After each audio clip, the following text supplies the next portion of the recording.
drip tank. One evening, Percy was bringing empty stone trucks from the harbour.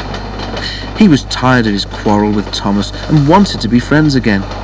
He had had a good day and was feeling extra pleased with himself. He was so busy thinking how he would tell Thomas and Toby about his expert handling of the trucks that he forgot to keep a good lookout. Too late, he saw a broken branch hanging over the line straight in front of him. "Ooh, he groaned. He tried to stop, but his brakes wouldn't hold him. "Ouch!" he exclaimed a moment later. The branch hit his smoke box, broke away and crashed to the ground. Percy was more startled than hurt, but his front was still sore when they reached the shed. "It's your own fault," said Thomas unsympathetically. "You should keep a better lookout. I've no patience with you." "Pooh," retorted Percy huffily.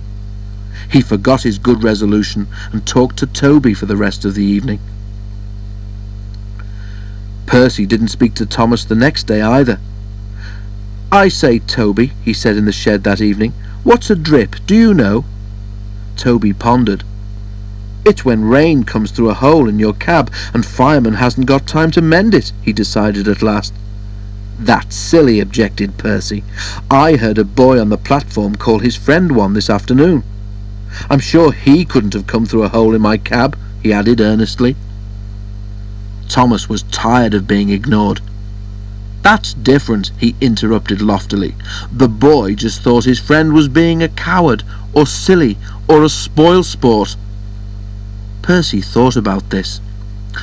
"So if," he suggested reflectively, "if you stopped me from doing something nice, would you be a drip, Thomas?"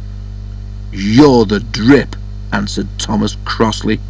"Now go to sleep like a sensible engine and stop talking nonsense." Percy was offended. Instead of going to sleep, he became even more determined to pay Thomas out. Next day, Henry's train was late at the junction. When Thomas set out along the valley, he was trying to make up for lost time. Suddenly, there was a loud bang, and something hard hit the bottom of his left-hand water tank. "Ouch!" exclaimed Thomas, and stopped. As he did so, he felt water splashing cold against his wheels. "One of your side rods has broken," said his driver. "It's swung up and punctured your tank. We'll have to get help." At Farquhar, Percy was shunting. The station master came up. "Leave those trucks, please, Percy," he said. "Thomas has got a hole in his water tank. There's water dripping everywhere, and he can't get home on his own." Percy was still cross with Thomas. "I won't go," he said. "Thomas called me a drip. Let him jolly well stay there and drip himself." "But what about Annie and Clarabelle and the passengers?" reminded Percy's driver. "Do they deserve to stay out all night too?" Percy was sorry at once. "I forgot them," he said. "We must rescue them in case they turn into drips too." He hurried away. He found Thomas near the river.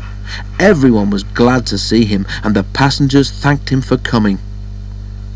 "I'm sorry I was rude," said Thomas as Percy helped him back to the shed. "That tank of mine turned me into a bigger drip than we expected, didn't it? Can we be friends again, please?" Percy was delighted to agree.